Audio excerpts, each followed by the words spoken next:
नमस्कार, घटना चक्र में आपका स्वागत है। मैं हूं विपुल सिंह। रोज़ बरोज़ की तरह कुछ खास मुद्दों पर चर्चा करने के लिए कुछ खास मेहमानों के साथ, और आज के घटना चक्र में आज जो हम एजेंडा डिस्कस कर रहे हैं वो है जिस तरीके से त्रासदी देखने को मिल रही है। नेपाल के अंदर लगातार मरने वालों का आंकड़ा बढ़ रहा है, हिंदुस्तान में भी आंकड़ा बढ़ता हुआ दिखाई दे रहा है। आज फिर कई झटके महसूस किए गए। हल्का झटका पश्चिम बंगाल और बिहार में भी आज देखने को मिला है। लगातार मौत का आंकड़ा बढ़ करके करीब 4000 के आसपास पहुंचता हुआ नेपाल के अंदर है। 72 की मौत का आंकड़ा भारत में जो है सरकारी आंकड़े जो आए हैं, इन सब को लेकर के हम बातचीत करेंगे। तमाम खास मेहमान हमारे साथ जुड़ चुके हैं। हमारे साथ सुनीत चोपड़ा जी हैं, नेता सीपीएम के। हमारे साथ जुड़ चुके हैं रमेश चंद्र रतन जी, नेता भारतीय जनता पार्टी के। हमारे साथ डॉक्टर एसपी सिंह मौजूद हैं, नेता कांग्रेस पार्टी के। हमारे साथ भूपेंद्र धर्माणी जी हैं, वरिष्ठ पत्रकार। आप सभी का बहुत बहुत स्वागत है।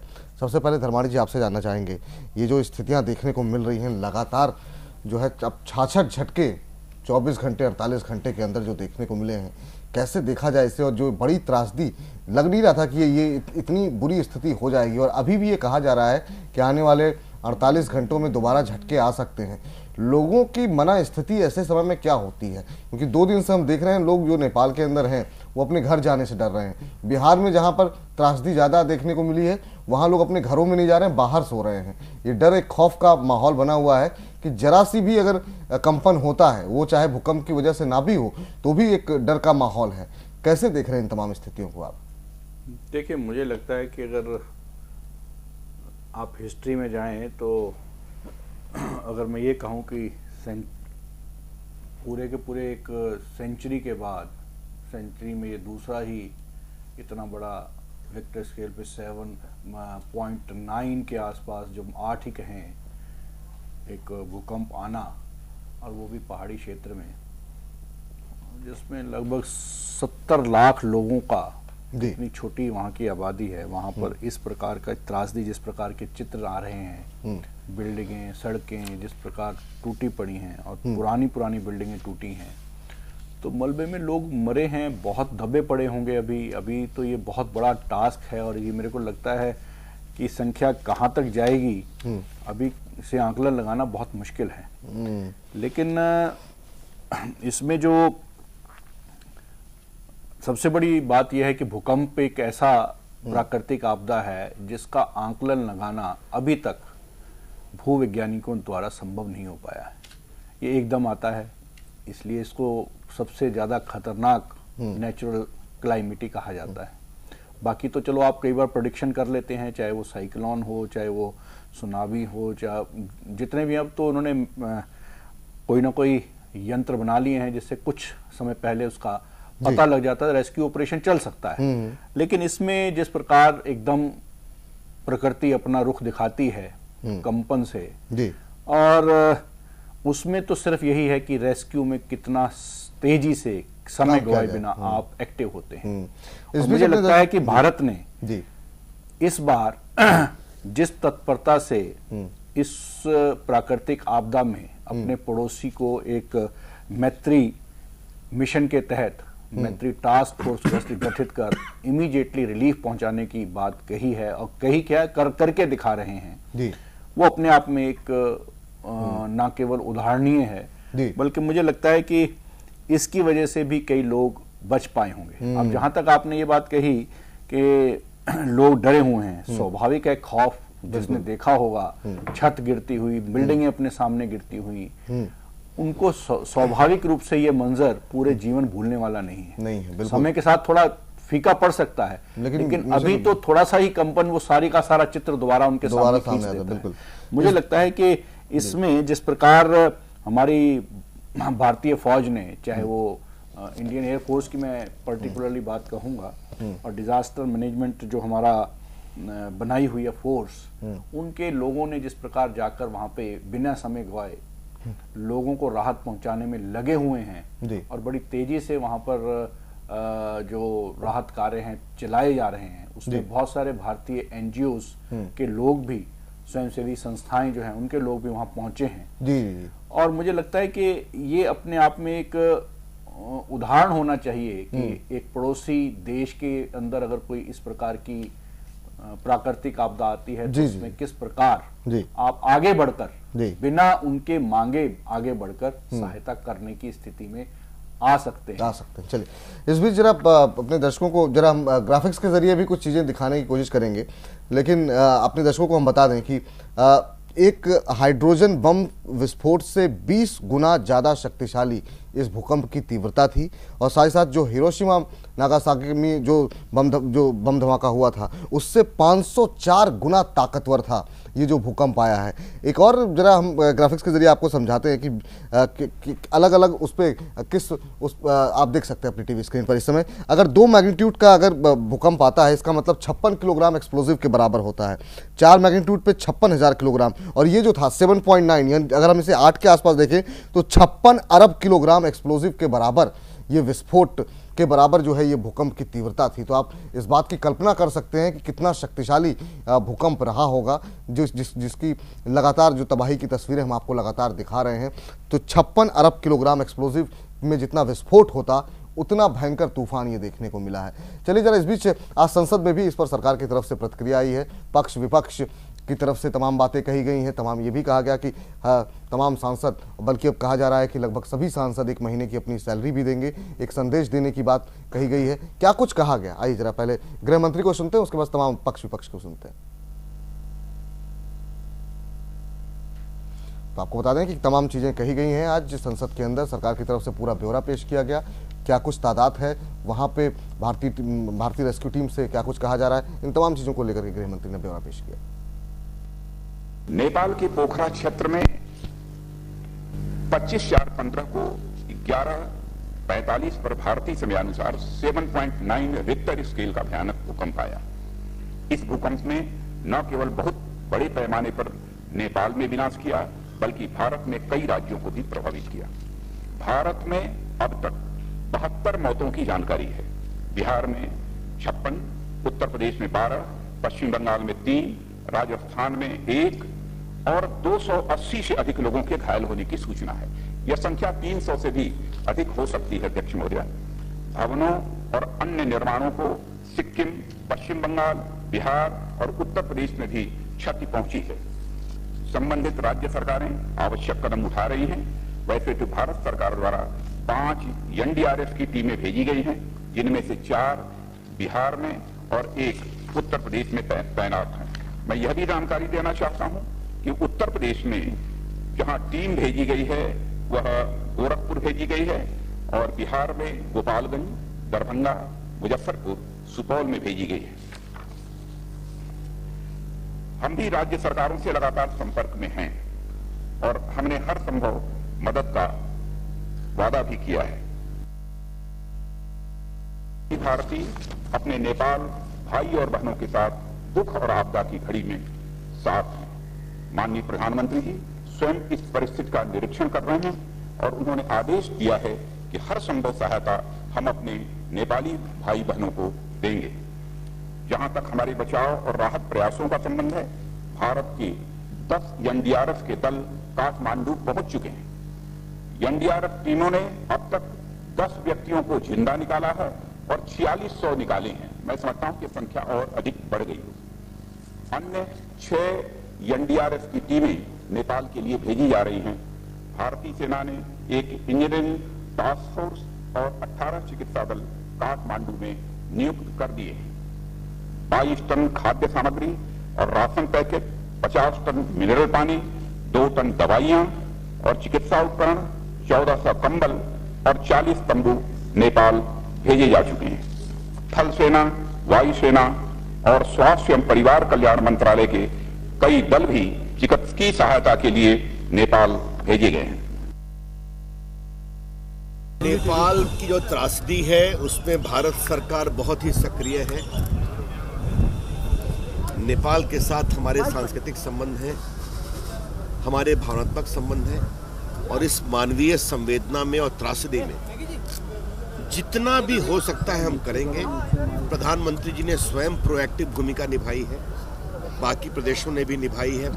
प्रधानमंत्री जी ने स्वयं मुख्यमंत्रियों से बात की है, नेपाल के प्रधानमंत्री से बात की है, मैंने भी स्वयं बिहार के मुख्यमंत्री से बात की है। तो भारत सरकार की ओर से जो भी करना होगा हम करेंगे। मुझे इस बात का बहुत संतोष है कि संसद ने आज एक स्वर में बोला है। हम आपसे इतना ही आश्वस्त करना चाहते हैं, अगर कहीं कोई संचार में कोई कमजोरी होगी तो उसका भी हम ध्यान रखेंगे। देश के लोगों से, जैसा मैंने सदन में निवेदन किया, मैं आपके माध्यम से निवेदन करूंगा, कृपया करके अफवाहों पर ध्यान रखें। नेपाल में जो भूकंप और ज़लज़ले से बहुत बड़े पैमाने पर तबाही हुई है, जो लोग प्रभावित हुए हैं निश्चित तौर से उनकी मदद के लिए भारत का करोड़ों हाथ उठे हैं। भारत के करोड़ों लोगों की दुआएं हैं कि वहाँ पर जो लोग इस बुरी तरह से प्रभावित हुए हैं उनको राहत मिले। भारत की सरकार ने, विशेष तौर से प्रधानमंत्री श्री नरेंद्र मोदी जी ने, वहाँ पर जो भूकंप के कारण तबाही हुई उसकी मदद के लिए फ़ौरन बिना समय गंवाए हुए जो भारत की से संबंधित पूरी की पूरी भूकंप के प्रभावित लोगों के मदद के लिए टीम थी वो भेजी, चॉपर्स की जो ज़रूरत थी वो भेजी गई। भारत के पूरे करोड़ों लोग जो कुछ नेपाल में हुआ है निश्चित तौर से उससे दुखी हैं और उनकी मदद के लिए उनको मदद मिले इसके लिए पूरी तरह से संकल्प के साथ खड़े हुए हैं। हम लोग जब सब दुखी हैं और ऐसी आपदा जब आई तो हम लोगों ने भी सहयोग किया और आज हम लोग भी तय करें जो आप बताएं वो या सरकार बताए, हम जितने लोकसभा के मेंबर हैं वो अपनी तनख्वाह का भी हिस्सा दें जिससे पूरे हिंदुस्तान की जनता इस मामले में खड़ी हो जाए। इसलिए मेरा प्रस्ताव है, मैं तो अपना अब जैसे किसी को लग जाएगा लेकिन हम 1 महीना की तनख्वाह तो अपनी भेजी देंगे नेपाल की जनता के लिए। जो नेपाल में भूकंप आया है जिसकी वजह से वहाँ पर काफ़ी जानी माली नुकसान पहुँचा है और अपने भारत देश में भी कुछ राज्यों में इसके झटके आए हैं और कुछ जगह काफ़ी जानी माली नुकसान हुआ है। तो मैं ये समझती हूँ कि नेपाल से सबक सीखकर ख़ास तौर से जैसे नेपाल में तबाही हुई है तो और अपने इंडिया में भी कुछ जगह ये झटके आए हैं भूकंप के, तो अपनी जो सेंट्रल गवर्नमेंट है, राज्यों की जो सरकारें हैं तो उनको अलर्ट हो जाना चाहिए क्योंकि हम तो कुदरत से यही प्रार्थना करेंगे कि ऐसे हालात ना बने, लेकिन मान लीजिए ऐसे हालात बन जाते हैं तो उससे निपटने के लिए हमारी पूरी तैयारी रहनी चाहिए, राज्यों की सरकारों की भी और केंद्र की सरकार की भी। चलिए, सुना तमाम अपने बयान तमाम लोगों की तरफ से, तमाम सियासतदानों की तरफ से। तमाम खास मेहमान हमारे साथ लगातार बने हुए हैं। रमेश जी, आपसे जानना चाहेंगे, अब जो स्थिति बनी हुई है निश्चित रूप से तमाम सराहनीय कदम भारत सरकार की तरफ से उठाए गए और जिस तरीके से बिना समय गंवाए नेपाल के लिए जो टीम रवाना की गई, तमाम जगहों पे इसकी प्रशंसा हो रही है। तमाम ऐसे देश हैं जो कि वो कह रहे हैं भारत से कि नेपाल में जो उनके फंसे हुए नागरिक हैं उनको निकालने की मदद मांगी जा रही है। कैसे आप देख रहे हैं इन तमाम चीज़ों को? इस पर मैं आपसे चर्चा करूंगा, लेकिन इस समय कमर्शियल ब्रेक है, एक छोटे से ब्रेक के लिए रुक रहे हैं, तुरंत लौट रहे हैं इस पर चर्चा एक छोटे से ब्रेक के बाद।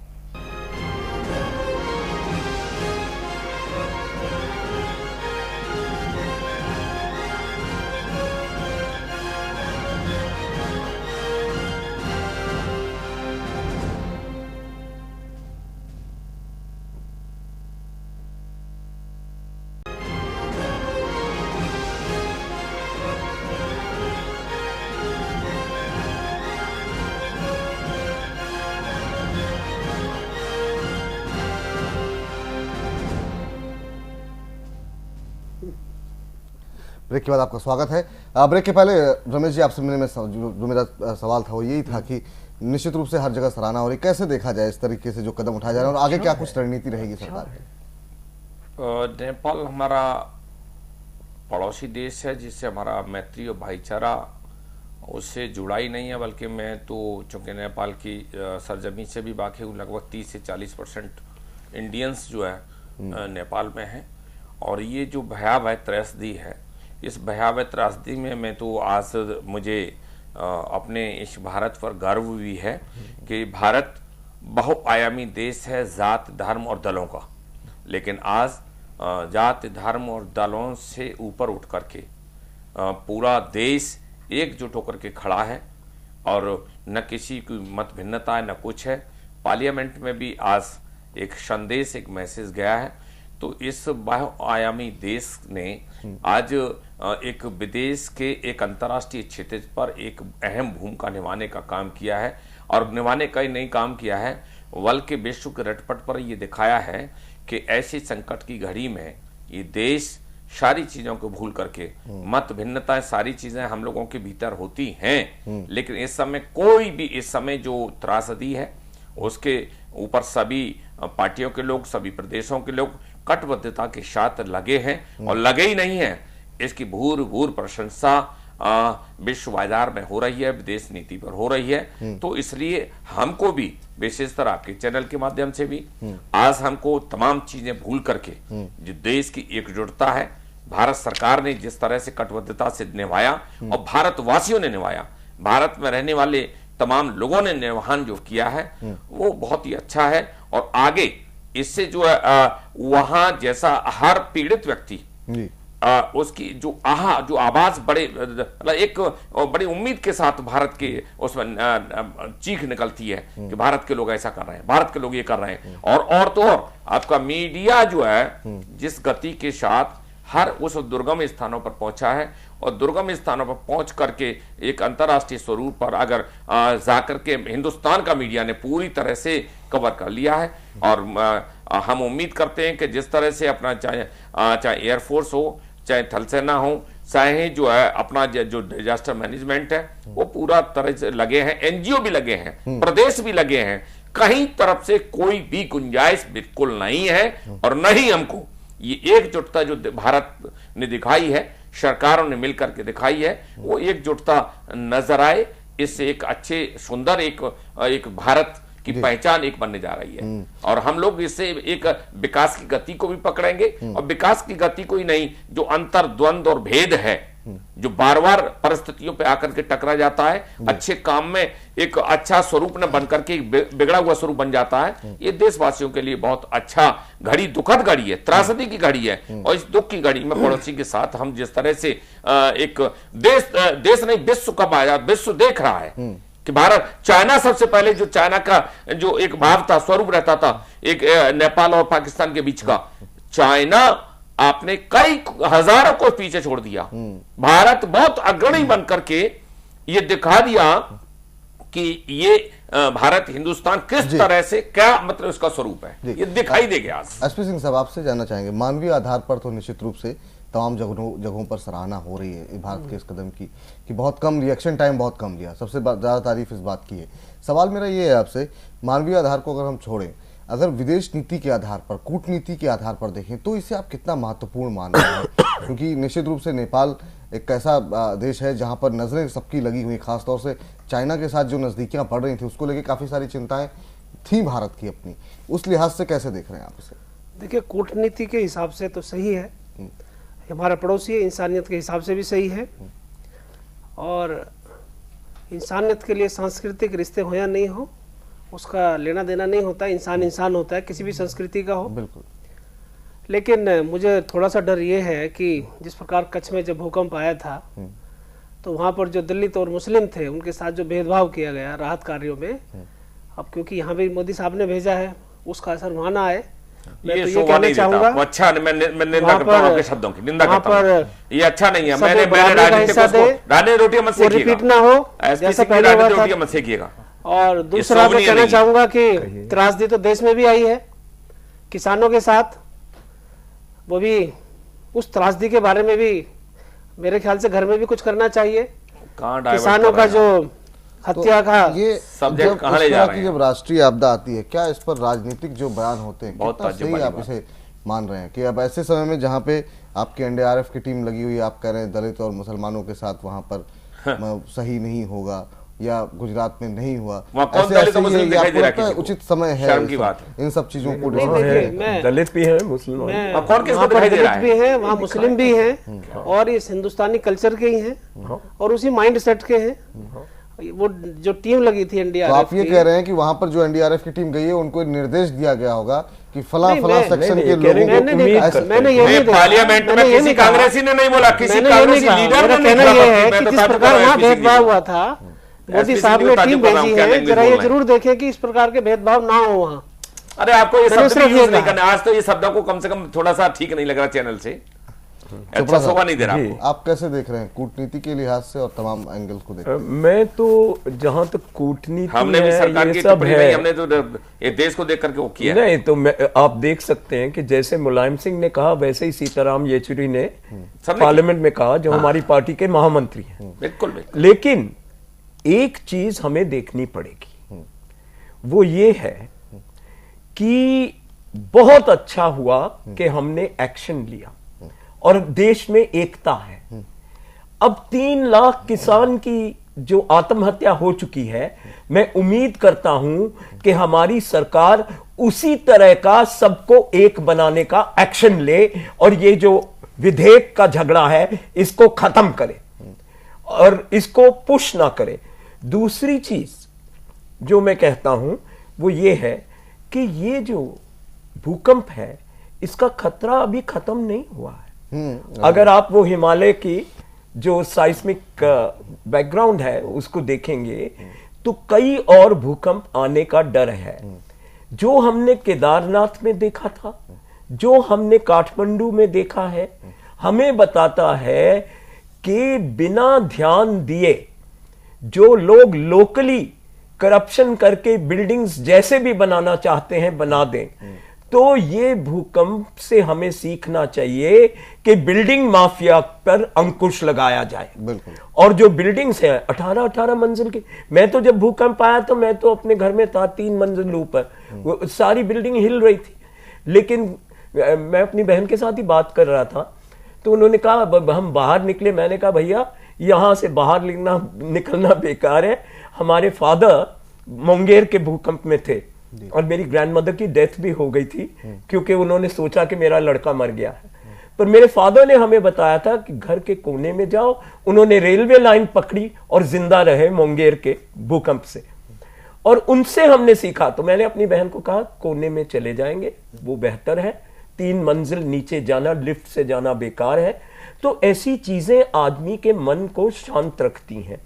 लेकिन दूसरी चीज है कि भविष्य के लिए शांत नहीं होना चाहिए, बिल्डिंग माफिया को कंट्रोल में रख के, और हमें देखना चाहिए कि ऐसी इमारतें ना बनाई जाएं जो कि लोगों की मौत में खत्म हो। बिल्कुल। धर्मानी साहब, एक चीज यहाँ पे जाना चाहेंगे क्योंकि निश्चित रूप से अभी खतरा टला नहीं है और अभी 48 घंटे और काफी महत्वपूर्ण हैं और झटके आ सकते हैं। दिल्ली जोन 5 में आता है, शनिवार को भी हमने इस बारे में चर्चा की थी। आपको लगता है कि जो समय है उसको बिना गंवाए हुए कुछ कदम उठाए जाना चाहिए कि अगर कोई दुर्घटना होती है तो हम उसके लिए पहले से तैयार हों, बाद में उस पर रिएक्शन देने से अच्छा है कि पहले हम कुछ ऐसे सेफ्टी मेजर्स उठा लें कि नुकसान कम से कम हो। इस पर ध्यान दिया जा रहा है या देना चाहिए, आपको लगता है? देखिए, मुझे लगता है कि दिया तो नहीं जा रहा है अभी, तो जो लगता है नजर आता है, लेकिन दिया जाना चाहिए। एक जैसे कहते हैं ना, अभी जो बात मुझे अच्छा लगा कि चोपड़ा जी विरोधवर्ध नेता हैं सीपीएम के, और वो मुझे लगा जैसे वो भटकने लगे हैं मुद्दे से, और उसके बाद अच्छा है कि उन्होंने एक मैसेज दिया है कि एक अवेयरनेस जो वास्तव में बचाव के लिए होनी चाहिए ऐसे समय में, उसके लिए पूरे पैरामीटर्स जो एक जिसे कहते हैं ना एक पूरा अवेयरनेस कैंपेन चलाने की आवश्यकता है कि ऐसे समय में अपने आप को कैसे बचाएं। आप कम से कम जान की रक्षा तो कर सकते हैं, माल की अगर रक्षा नहीं कर सकते ऐसी स्थिति में। जैसे इन्होंने बताया अभी खुद ही कि हम कोने में चले जाएं या किस प्रकार अपने आप को ऐसी स्थिति में सेफ स्थान पर जल्दी से जल्दी कैसे पहुंच सकते हैं। अगर आप बचना या ना बचना, मेज के नीचे, पलंग के नीचे आ जाए, बचना या ना बचना एक अलग मुद्दा है, लेकिन अपने आप को कैसे आप सेफेस्ट प्लेस पे पहुंचा सकते हैं। मुझे बड़ा अजीब लगा वैसे कि डॉक्टर एसपी सिंह कांग्रेस के नेता होते हुए कितनी अजीब बातें आज इन्होंने ऐसे हालात में कही हैं। ये अपने आप में मुझे लगता है कि सोचने वाला विषय है। और अगर आप देखें जो वहां की पूरी डिटेल है, लगभग 10,000 लोगों के पीछे 50 बेड का हॉस्पिटल वहां पर है ऑन एन एवरेज। ये WHO की रिपोर्ट है 2011 की, नेपाल की बात बता रहा हूं, और 2 डॉक्टर हैं इन 10,000 लोगों पे। इसका क्या अर्थ है कि वहां की जो अगर किसी के चोट भी लगी है तो उन लोगों को 10,000 लोगों को अटेंड करने वाले 2 डॉक्टर हैं। इसका मतलब है कि मेडिकल टीम की रिक्वायरमेंट सबसे ज्यादा है वहां। ऐसी चीजों को तुरंत आइडेंटिफाई कर हिंदुस्तान से, भारत से जो भी वहां पर रेस्क्यू ऑपरेशन में लोग लगे हैं उनको लिस्ट आउट करके जल्दी से जल्दी जो चीज रिक्वायर्ड है अर्जेंटली वो इन्फ्यूज करने की आवश्यकता है। और वो तभी हो पाएगी जब, जैसे अभी पिछले दिनों अब आपने सुना ही होगा, परसों ही कुछ देर के लिए वहां पर जो हवाई अड्डा है उसी को बंद करना पड़ा क्योंकि वहां का टावर जो था वही काम नहीं कर रहा था। तो ये जो चीजें हैं, क्योंकि रेस्क्यू ऑपरेशन कैसे पहुंचेगा वहां पे, एकमात्र साधन है हवाई यात्रा। या तो आप उसको फेंके हेलीकॉप्टर से, और या फिर आप जो एयरपोर्ट है वहां से मैक्सिमम आप इसको इन्फ्यूज कर सकते हैं। और इसलिए मुझे लगता है कि जो वहां पर इमीडिएट रिक्वायरमेंट है वो है मेडिकल और मेडिसिन्स की। उसके साथ साथ कहां कहां किस किस मैग्नीट्यूड का आपको रिलीफ ऑपरेशन चलाना है, इसको लिस्ट आउट करके उसमें इमीडिएटली जो भी एक्सपर्ट लोग हैं देश में, क्योंकि देश में लिस्ट आउट हुए हैं, जो हमारा आपको पता है कि एक सिविलियंस का भी बना हुआ है जो सेफ्टी ऐसे ऐसे इश्यूज के ऊपर वॉलंटियर करते हैं अपने आप को, उन लोगों की पूरी लिस्ट है। उन लोगों की लिस्ट में से लोगों को लेकर वहां पर इमीडिएटली क्रमबद्ध तरीके से लगाने की आवश्यकता है, जिससे कि वहां के रिलीफ ऑपरेशन से एक जिस भावना से हम वहां पर गए हैं उस भावना को वहां पर प्रकट करते हुए मानवता को ज्यादा से ज्यादा बचाया जा सके। और ये बचाया दो एक दिन में जा सकता है। अगर कोई दबा हुआ है उसको बचा आप 2-1 दिन में सकते हैं, उसके बाद तो बचेगा नहीं। वो अगर बच्चा अभी सांस ले रहा है तो उसके बाद तो आपको सिर्फ और सिर्फ वहां पर इन से महामारी ना फैले, इसके लिए आपको ऑपरेशन कदम उठाने होंगे। सिंह साहब कुछ कहना चाह रहे हैं शायद? हाँ, मैं कहना चाह रहा था कि देखिए, जो marginalize section of the society होता है, ऐसे डिजास्टर्स में सबसे ज्यादा नुकसान उसे होता है। बिल्कुल, क्योंकि मकान सबसे कच्चे उसके, खाने के लिए उसके पास कुछ नहीं, घर में कपड़े नहीं, पैसे नहीं, कुछ नहीं। और जो तजुर्बा गुजरात का रहा, इस मार्जिनलाइज सेक्शन को ही सबसे ज्यादा इग्नोर किया गया। तो उस तजुर्बे को मैं कहना चाह रहा हूँ कि वो तजुर्बा आपको मैं बहुत ही इतनी सारी रिपोर्ट्स आई और इन रिपोर्ट्स में सिर्फ यही था, इवन जो बाद में मकान बने उन मकानों का डिस्ट्रीब्यूशन में भी डिस्पैरिटी है जो आप यूज कर रहे हैं। उन मकानों का जो डिस्ट्रीब्यूशन में मोदी साहब थे।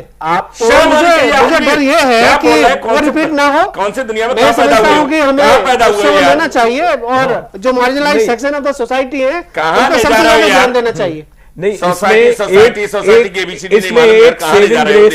इसमें एक सेविंग ग्रेस है। देश को ले जा रहे हैं। हम अकेले नहीं हैं इस सहयोग में, तो मैं इतनी बारीकी में नहीं जाऊंगा क्योंकि चीन के भी आ रहे हैं, क्यूबा के डॉक्टर्स आ रहे हैं जिन्होंने कश्मीर में बहुत अच्छा काम किया। वो अच्छा है। तो मेरा ये कहना है जहां पर दसियों देश के लोग होंगे, अगर किसी ने इस तरह का गुजरात वाला रिपीट किया तो वो अपने आप बेनकाब हो जाए। चोपड़ा जी, मैं भी आपसे एक आग्रह करूंगा, सुनिए ऐसा है ना, पहली चीज तो यह है कि कोई भी घटना, दुर्घटना मानव जीवन को सबक सिखाती है, बिल्कुल रास्ते सिखाती है। ठीक। और ऐसी स्थिति में भारत देश, चूंकि मुझे मालूम था कि कांग्रेस के भाई बैठे हैं, मुझे मालूम था चोपड़ा जी बैठे हैं, लेकिन अच्छा हुआ कि आपने पहले मेरा नंबर ले लिया। मैंने इस जो त्रासदी में किसी पार्टी या किसी पिछले इतिहास को खोल करके नेकेट करने का प्रयास नहीं किया। अगर मैं कहता कि वहां केदारनाथ में कैसे, मुझे आज भी सुवर्ण, मैं उस बात को कहना भी चाहूंगा। ऐसी दुखद भरी घटना में जो विश्वव्यापी एक त्रासदी हो, उस त्रासदी में किसी चीज को सिमट करके सीमित दायरे में ले जाना बहुत शर्मिंदगी है। और मैं पता नहीं किस पार्टी के नुमाइंदे हैं ये, पूरी कांग्रेस की पार्टी उस पार्लियामेंट में एक व्यक्ति किसी ने टिप्पणी नहीं किया। इवन समाजवादी पार्टी सबसे पहले मुलायम सिंह जी भी खड़े हो गए हैं। और आश्चर्य की बात है कि जो विपक्षी पार्टियां एक ने भी कहीं टिप्पणी नहीं किया, पूरी पार्टी है टिप्पणी नहीं किया। मैंने स्वयं इसलिए कहा है कि भारत एकजुट होकर के, भारत एकजुट होकर के, भारत की सरकार एकजुट होकर के, राज्यों की सरकार एकजुट होकर के देश की एकता अखंडता को एक मजबूती के दायरे से विश्व के रेटपट पर दिखाने का काम किया है। कूटनीति के दायरे में चाइना को भी यह दिखा दिया कि तुम सबसे पहले टपकते थे, कहीं हाशिए पर हो। तो ये जो वक्त है, हाँ एक चीज है, दरमानी जी की बात को हमको जो है, जो ये जो बार बार आ रहा है, जिस गति से 7.9 से आया, चूंकि एक स्वाभाविक धरती का एक ये हलचल है। टेक्नोलॉजी इसी टाइप की अभी विश्व में कहीं तैयार नहीं हुई। मौसम के या किसी उस दायरे में तो इंडिकेशंस मिल जाते हैं। इसके लिए हमको अलर्ट होना चाहिए, क्योंकि दिल्ली जैसा बिल्कुल निश्चित है, इंडिया के तमाम पार्ट में हम लोग अभी जो हमको देखने को मिला है 72 लोग डैमेज हो गए, 300 के करीब जो है क्षतिग्रस्त हैं। तो इसलिए हमको ये सारी चीजों से सबक सीखना चाहिए और उसमें भी हमको एकजुटता होकर के, जाति धर्म पार्टी इसको ताक में रख करके हमको एक जो सरकारें मिलकर के, लोग मिलकर के काम करना चाहिए। और हम इसी उधेड़बुन में लग गए कि वो क्या हुआ, ये क्या हुआ। आज ये मौका नहीं है। और दुख की घड़ी में अगर किसी गमी में, किसी शोक की स्थिति में अगर ऐसे शब्द अगर कहते हैं, तो मैं कह रहा हूं कि आप मानव जीवन की श्रृंखला में आपको जीने का और नाम लेने का आपको हक ही नहीं है।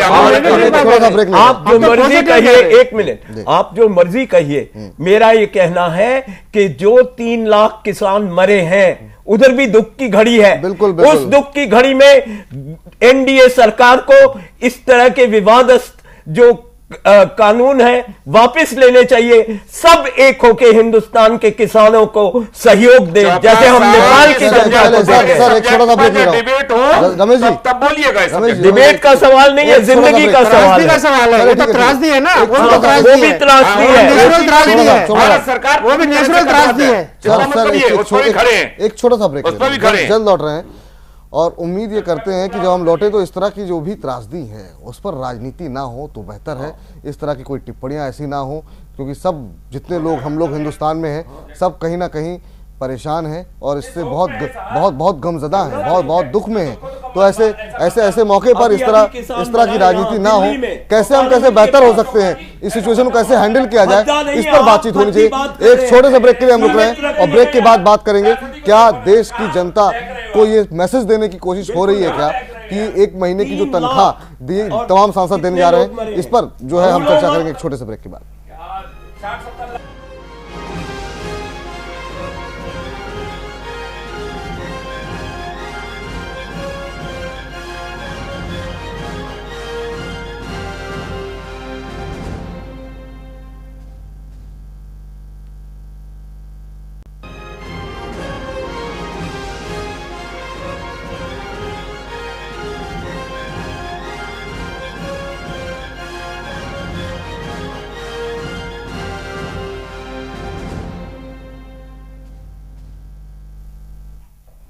घटना चक्र में ब्रेक के बाद आपका स्वागत है। तमाम खास मेहमान हमारे साथ बने हुए लगातार। चोपड़ा साहब, आपसे एक चीज़ समझना चाहेंगे। आज जिस तरीके से शुरुआत की मुलायम सिंह जी ने, उसके बाद से तमाम सांसदों की तरफ से और लगभग सभी सांसद इस बात पे राजी हो रहे हैं कि 1 महीने की तनख्वाह वो देंगे। क्या, जैसा कि मुलायम जी ने कहा कि एक मैसेज देने की कोशिश हो रही है क्या जनता के बीच में कि ये दुख का समय है, आप भी अगर कुछ कंट्रीब्यूट करना चाहते हैं तो करें, सरकार की मदद करें इस दुख के समय में? बिल्कुल करना चाहिए। सीताराम येचुरी ने साफ कहा है कि सरकार एक कोष टाइप बना ले और उसमें हम सब अपनी तनख्वाह दे देंगे और ये सब करेंगे। मेरा ये कहना है कि अगर हम एक त्रासदी से एक हो गए हैं, अपनी देश की किसान की हत्या की, जो आत्महत्या की त्रासदी है, उसमें से भी रास्ता निकलेगा।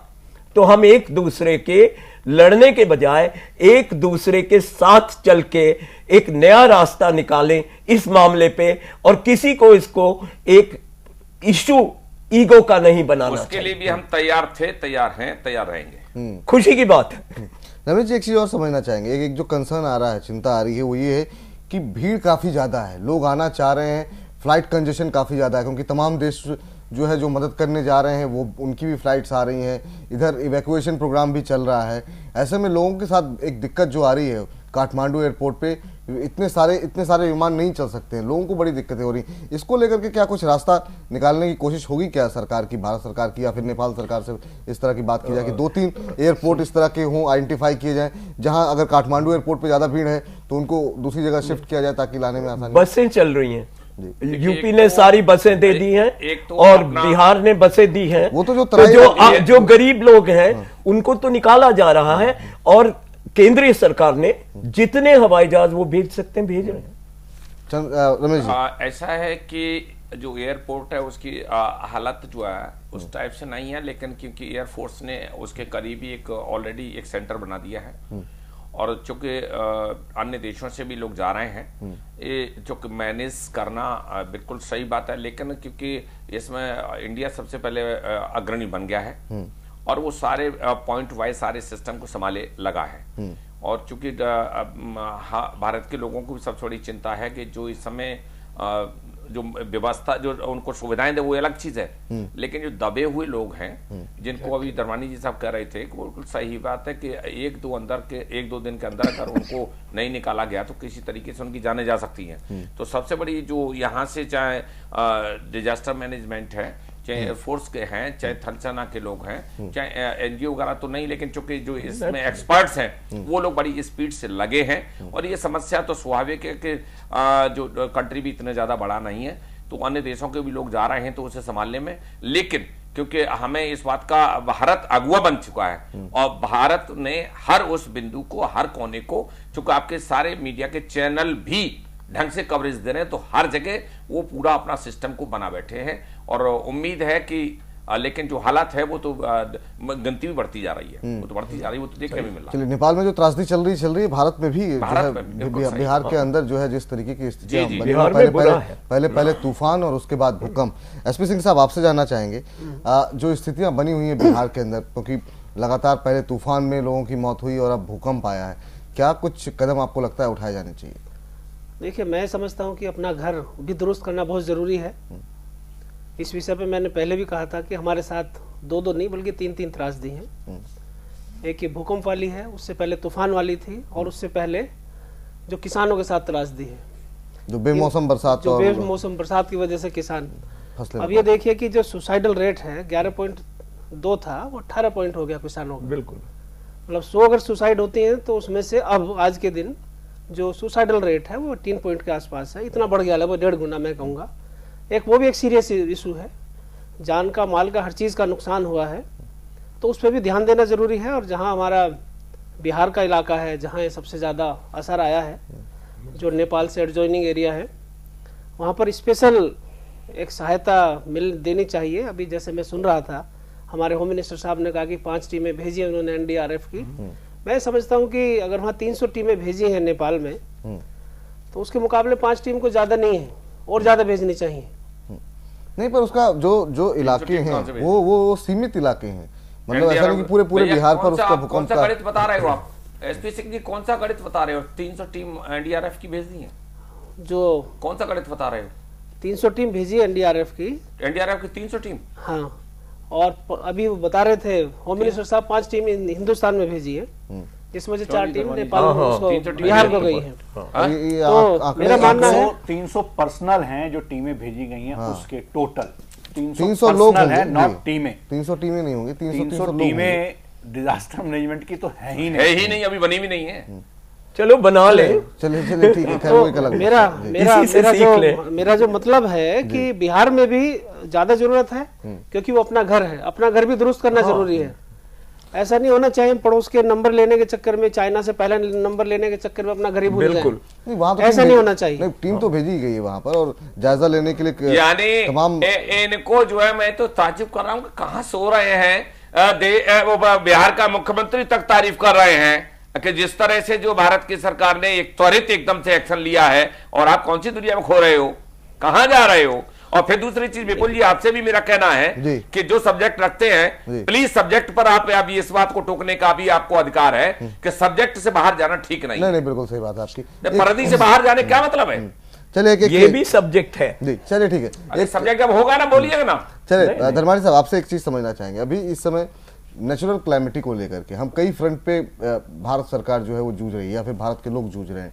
एक तरफ बेमौसम बरसात जिसकी वजह से फसलें खराब हुई हैं, बिहार में तूफान, उसके बाद से अब भूकंप, आपको लगता है ये तीन चीज़ें बड़ा ही चैलेंजिंग है इस समय सरकार के लिए भी फैसला ले पाना, किस तरीके से चीज़ों को मैनेज किया जाए, क्योंकि आपको अपने संबंध नेपाल को देखते हुए नेपाल में भी आप तमाम चीज़ें मुहैया करा रहे हैं, हिंदुस्तान में भी कई सारे कंसर्न्स हैं। अभी आने वाले समय में कहा जा रहा है कि हो सकता है गर्मी और बढ़ेगी, मानसून जो है वो फीका रह सकता है, तो महंगाई जो है आपकी बढ़ती हुई दिखाई देगी, उस फ्रंट पे फिर से आपको सोचना होगा। तो कई फ्रंट हैं जिसमें सरकार को एक साथ काम करना है। कितनी बड़ी चुनौती मान रहे हैं आप? देखिए, बहुत बड़ी चुनौती है, आपने बिल्कुल ठीक कहा कि अभी मुझे लगता है पहला ही वर्ष सरकार का है और इसके अंदर जिस प्रकार के हालात प्रकृति ने देश में बनाए हैं वो वास्तव में चैलेंजिंग है।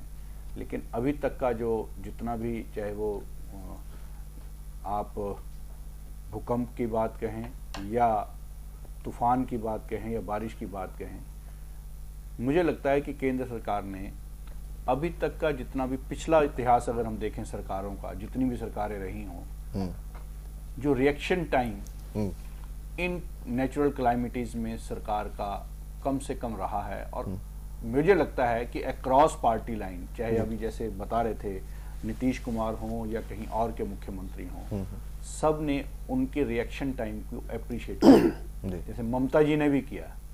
मुझे लगता है कि ये जो मानवता के साथ, चाहे वो किसी भी वर्ग की मानवता हो, बिल्कुल उसके साथ अगर कोई विपदा आती है, अगर मानव बचेगा तभी राजनीति होगी, तभी दल होंगे। मुझे लगता है कि मानवता के साथ कोई भी संकट आने पर उसमें अगर सरकार त्वरित रूप से अपनी जिम्मेवारी समझती है, आगे बढ़ती है, तो ये अपने आप में बहुत अच्छा काम है। और उसमें जो ये रिएक्शन टाइम है वो कम से कम होना आवश्यक। बहुत देर से चर्चा हो रही थी और मैं बहुत पुराने जो हमारी प्राकृतिक आपदाएं उसमें क्या हुआ, कैसे हुआ, हम सब इतिहास है, लेकिन उस पर चर्चा किए बिना आज जो आपने बात कही कि आज की स्थिति में जो स्थिति बनी है उसमें संकट पे संकट आया है, तो इसलिए अभी जो असली एजेंडा है उस पर मुझे लगता है सरकार पूरा ध्यान उस ढंग से केंद्रित नहीं कर पाई है जिस ढंग से कर सकती थी अगर ये नेचुरल क्लाइमिटीज नहीं आती। लेकिन जो हालात हैं, जिस प्रकार की इकोनॉमी है, जिस प्रकार की हमारी हर अर्थव्यवस्था है, उसको देखते हुए जिस प्रकार का एक मानवता के प्रति रिएक्शन टाइम सरकार का होना चाहिए वो देखने को मिला है। और अगर इसमें इसी प्रकार की गति रही तो मुझे लगता है कि हमारा देश सक्षम है, जब विश्व के अन्य देशों में जाके तकनीकों को बना सकता है, वहां पर अपना इम्पैक्ट छोड़ सकता है, तो इन त्रासदियों से एक्सपीरियंस लेके, अनुभव लेकर इसकी जल्दी से जल्दी रेमेडी कैसे हो, इसके अंदर भी हमारे जो युवा हैं, जो एक्सपर्ट हैं, टेक्नीशियंस हैं, वो कहीं ना कहीं से कुछ ना कुछ ऐसा अवश्य निकालेंगे कि इन चीजों को भी जल्दी से जल्दी एड्रेस किया जा सके। आपसे भी यही सवाल मेरा रहेगा रमेश जी कि कई फ्रंट पे सरकार के लिए चुनौतियां हैं और कई चुनौतियां आने के लिए तैयार हैं। बढ़ती महंगाई एक चिंता का विषय हो सकती है, यमन के अंदर भी दिक्कतें चल रही हैं, उसके चलते कहा जा रहा है कच्चे तेल की कीमतें बढ़ सकती हैं, रुपया दोबारा आपका डेप्रिशिएट हो रहा है, कहा सिटी फाइनेंशियल की रिपोर्ट के मुताबिक 69 तक जा सकता है, फिर वित्तीय घाटा एक कंसर्न बन जाएगा। ये जो तमाम फ्रंट आने वाले हैं, मुआवजे देने पड़ेंगे जो अभी आपदाएं हुई, तो तमाम फ्रंट हैं, कुछ चीजें दिक्कतें हैं, कुछ दिक्कतें आने वाले समय में साफ दिखाई दे रही हैं। आपको लगता है बहुत चुनौतीपूर्ण होने वाला है सरकार के लिए आने वाला समय? देखिए, सरकार की समय अवधि जो भी हुई है और ये बात सही है कि उस समय अवधि में हमारा अपना चहुमुखी विकास, जिस तरह से सरकार की नीति निर्धारण, मजबूती, सुदृढ़ता के साथ जो एक चलने का एक प्रयास था, प्राकृतिक आपदा एक ऐसी आपदा है जिसका कंट्रोल मानव जीवन के परे है, वो बीच में लगातार अटकी है। अभी पिछले दिनों भी देखा कि किस तरह से भारत ने अमेरिका तक के भी समथिंग 1000 लोगों को ला करके मतलब एक नया इतिहास बनाया। तो एक लगातार आपदा पर आपदा जो आ रही है और उसमें जूझना पड़ रहा है एक परिस्थिति तो बहुत बड़ी विकराल है। लेकिन मैं ये सब महसूस करता हूं कि भारत सरकारें जो है भले ही रही हों, लेकिन नीति और नीयत बहुत ही मजबूत सुदृढ़ है और इसमें जो भी चुनौतियां हैं हम लोग मिलजुल करके उसका सामना, चूंकि देश भी कोई चीजें कितनी देर तक चलेंगी वो एकजुट होकर के उसका निर्धारण जरूर होगा और विकास भी होगा। और क्योंकि भारत सरकार, भारत के साथ साथ चूंकि जो विदेश नीति, कूटनीति शामिल सारे सिस्टम है उसको भी देख करके ही चलना पड़ता है। अब ये विषम परिस्थिति बीच में आ गई तो इसको हाथ पे हाथ रख करके नहीं बैठा जा सकता था। हाथ पे हाथ रख करके बैठते थे तो दूसरे जो अन्य लोग जो ताक लगाए बैठे थे वो भी हमारे लिए उचित नहीं था। तो ऐसी दुख की घड़ी में साथ दिया है। हाँ, चुनौतियों को जो भी है उसे मजबूती के साथ हम सामना करेंगे।